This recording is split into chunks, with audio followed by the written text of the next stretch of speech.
अहम खबर से आगाज करेंगे। कौमी इदारों की निजकारी में दोहरा मेयार। कौमी निजकारी कमीशन और सिविल एविएशन हुकाम की मनमानियां जारी। इस्लामाबाद एयरपोर्ट की आउटसोर्सिंग में मनपसंद कंपनी को फायदा पहुंचाने का इंकशाफ सामने आ गया। 3 बजे बिडिंग जमा होकर 4 बजे खुलना थी। मुकर्ररा वक्त पर तुर्किया की कंपनी टर्मिनल यापी का नुमाइंदा अंदर मौजूद।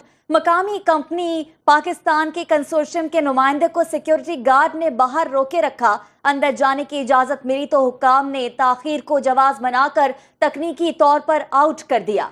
बिडिंग में गैर मुल्की कंपनी को ग्रीन सिग्नल। मकामी कंपनी का बिडिंग का अमल मुतनाज़ बनाने पर अदालत जाने का ऐलान। कौमी खजाने को करोड़ों डॉलर का नुकसान। इससे पहले कौमी निजकारी कमीशन ने बिल्कुल मुख्तलिफ रवैया अपनाया। चंद रोज पहले PIA निजकारी में सिर्फ ब्लू वर्ल्ड सिटी के रह जाने पर बिडिंग की तारीख 1 माह बढ़ा दी गई थी। कौमी इदारों की निजकारी में दोहरा मयार। कौमी निजकारी कमीशन और सिविल एविएशन हुकाम की मनमानियां जारी।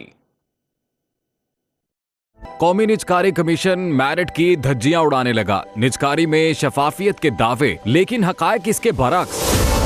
इस्लामाबाद एयरपोर्ट की आउटसोर्सिंग में मनपसंद कंपनी को फायदा पहुंचाने का इंकशाफ। इस्लामाबाद एयरपोर्ट की आउटसोर्सिंग के लिए मकामी और गैर मुल्की 2 कंसोर्शियम ने दरखास्तें दी। 7 अक्टूबर को Pakistan airport authority headquarters Karachi में बिड जमा कराने का वक्त 3 बजे मुकर्रर था। 4 बजे तक बिडिंग खुलना थी। मकामी कंसोर्शियम के मुताबिक उनके नुमाइंदे को सिक्योरिटी गार्ड ने रोके रखा। बहसो तकरार के बाद अंदर जाने की इजाजत दी गई तो हुकाम ने कहा यू आर लेट और तकनीकी तौर पर बिडिंग से आउट कर दिया गया और मनचाही गैर मुल्की कंपनी को ग्रीन सिग्नल दे दिया।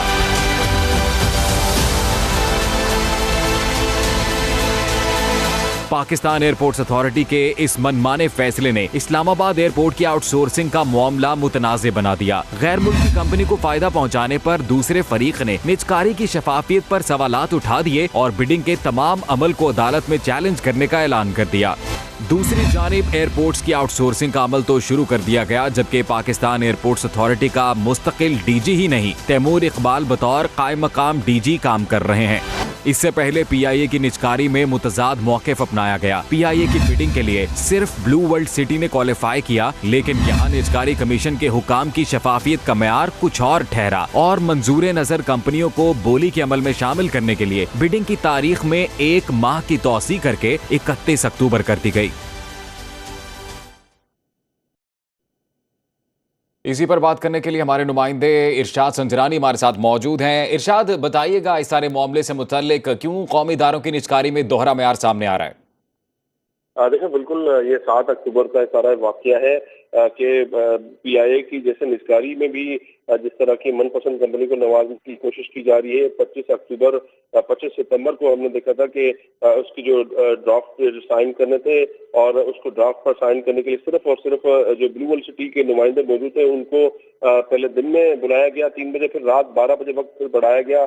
इसी तरह सेम ये प्रैक्टिस जो है इस्लामाबाद की इंटरनेशनल एयरपोर्ट की आउटसोर्सिंग के जो 7 अक्टूबर को नजर आया कि जो डाइवो पाकिस्तान का जो कंसोर्शियम है उसको गेट पर ही रोका गया, उनको अंदर नहीं दाखिल होने दिया गया और तुर्किया की कंपनियों से कंसोर्शियम में टर्मिनल जो यापी जो कंपनी है एक टर्किश की, इसमें पाकिस्तान की भी कंपनियां इसमें शामिल है, उनको फायदा देने के लिए डाइवो पाकिस्तान के कंसोर्शियम में इसको रोका गया।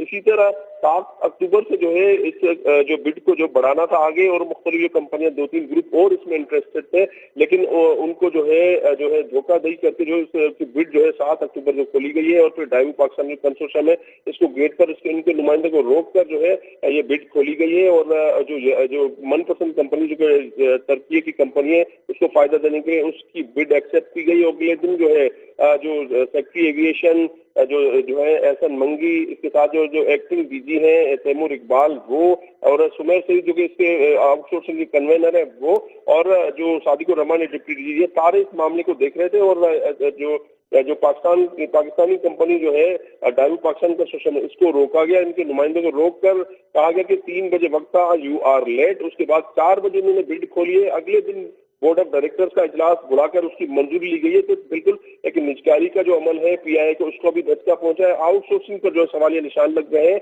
और तानिश जंजुआ जो कि इस कंसोर्शियम के रुकन है, उन्होंने भी सुनंदू से जो कहा कि वो अदालत में इसको चैलेंज करेंगे, लेकिन एक बिल्कुल एक मनपसंद कंपनी को नवाजने की कोशिश की गई है। और हम देख रहे हैं कि इसी तरह ब्लू वर्ल्ड सिटी ने जो पीआईए की जो निजकारी थी, इसमें सिर्फ और सिर्फ तमाम तर जितने भी दस्तावेजात जमा कराने समय तमाम जो है निजकारी के जो मामला थे उन पे जो मेरिट पर वो थी, लेकिन उसके बावजूद हम देख रहे हैं 31 अक्टूबर तक इसकी पीआईए की जो बिडिंग की तारीख बढ़ा दी गई।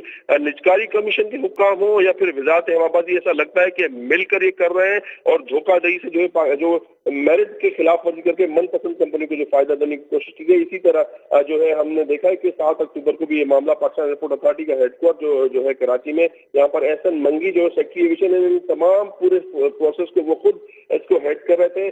सुमेर सईद जो कोशिश कर रहे हैं कि वो डायरेक्टर डीजी जो है पाकिस्तान एयरपोर्ट अथॉरिटी लगे हैं, सादिकुर रहमान, उन्होंने भी क्योंकि दरखास्त जमा कर रहे हैं। और इस वक्त जो है एक हाई पावर बोर्ड होना है 22वें ग्रेड के लिए। एहसन मंगी इस वक्त 21वें ग्रेड के अफसर है, जिन्हें 22वें ग्रेड की पोजीशन जो है वजारत हवाबाजी के सेक्रेटरी उसको बिठाएगा। ऐसा लगता है कि सरकारी जो बाबू अपने बड़ों को खुश करने के लिए और प्रमोशन हासिल करने के लिए जो है ऐसा कर रहे हैं।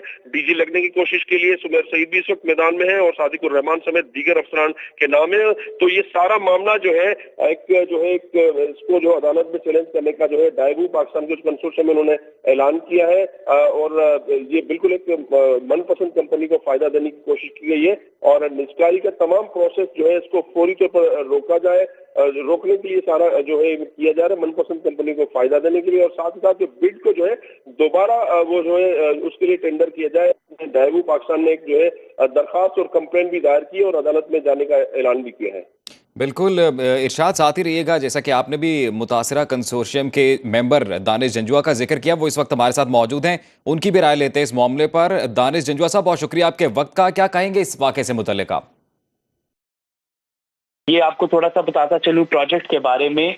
ये एक IFC लेड प्रोजेक्ट था by the government of Pakistan, initiated by the government of Pakistan, जो चाहते थे कि प्राइवेटाइजेशन ऑफ नेशनल एसेट्स होए और उन्होंने टारगेट किया for the international airport of Islamabad.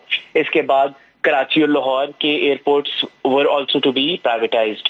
इसमें बेनिफिट ये होना था गवर्नमेंट को कि फाइनेंशियल रिलीफ मिलनी थी for the government and also the fact कि जो आपकी करंट सर्विसेज हैं इस्लामाबाद इंटरनेशनल एयरपोर्ट की, उसमें ज्यादा एफिशिएंसी और सर्विस क्वालिटी इंप्रूव होनी थी बाय ब्रिंगिंग फॉरेन इन्वेस्टमेंट। 7 अक्टूबर को बिडिंग डेडलाइन थी, जिधर 2 कंसोर्शियम्स ने बिड करनी थी for this specific investment opportunity, जिसमें से एक टर्किश कंपनी थी और एक हमारी कंसोर्शियम थी।